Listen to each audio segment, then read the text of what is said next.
Така е, Симона, во ова трето линковско вклучување се наоѓаме во Националната опера и балет, како што рече и ти ќе го најавиме 54-тото поред издание на мајските оперски вечери, чие што пак отварање ќе се случи на 9 мај.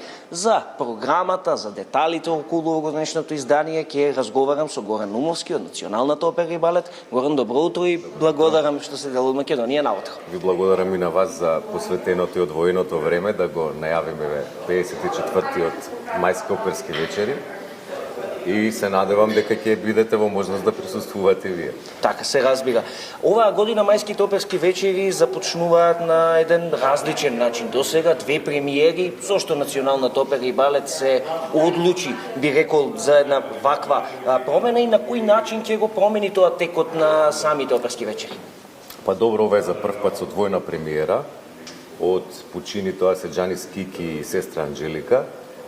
И можам да кажам дека програмата се носи многу порано.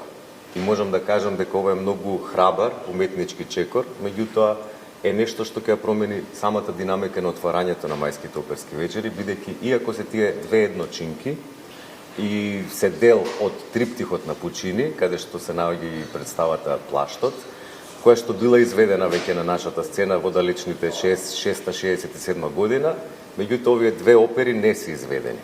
А има интерес.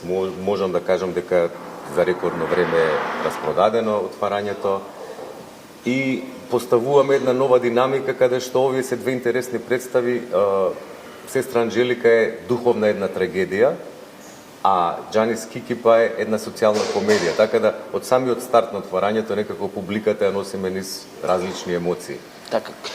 На стартот на самото отварање, кој годинава ќе има честа да го носи огнот и ајде да потсетиме што символизира овој чин?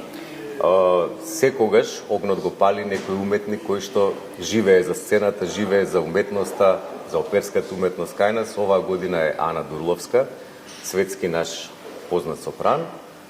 И освен таа церемонија која што го означува почетокот на мајските оперски вечери, можам да кажам дека тој оган кој што се носи представува една светлина во однос на душевната храна која што ни ја дава културата и уметноста. Во суштина е пренесување од генерација на генерација таа светлина. Значи, на силна символика се крие за овој чин. Има многу символики во однос на тој пламен, да кажам, значи неизгасливоста на оперската уметност, продолжување на традиција, запазување на уметноста од генерација на генерација, така да има голема символика. Не е само церемонија чин да се запали огнот и дека е фестивалот започнат. Така. И годинава ќе имаме богата програма. Што е она што ја издвојува годинешната програма од претходните и што е она што публиката не смее да го пропушти? Во суштина, секој мајски оперски вечери најголемиот печат на фестивалот се интернационалните гости. Оваа година имаме околу 18 солисти гости, кои што заедно соработуваат со нашите солисти. Учество, ако гледаме со се авторскиот тим, тоа се веќе преку 36 земји вклучени. Значи, ова е фестивал кој што со текот на годините прерасна во светски реномиран фестивал, не само на балканските простори, него секаде во светот. Значи, имаме гости од Италија, од Кина, од Мексико, Аргентина, така да од Европа, Грција и останатите земји, така да има едно светско значење овој фестивал и се вклучува програма која што и публиката ја сака. Оваа година, нели, со двојна премиера и некако им се оддава почит на двајца великани, на Джузепе Верди и на Джакомо Пучини. Секако е запазена и да има една балетска представа, тоа ќе биде балетскиот класик Лебедово езеро на Чайковски.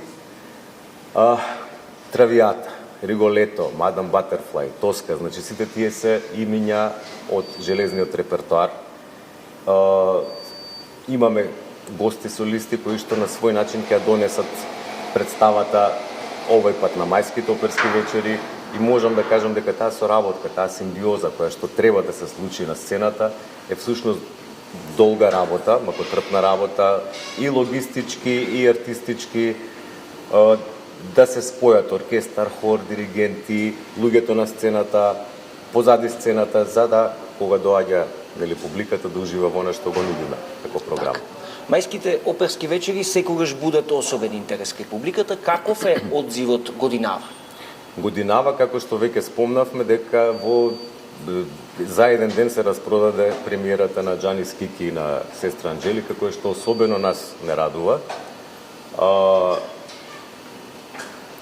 Има интерес и од многу помладата публика. Тоа е значи еден голем успех за нас.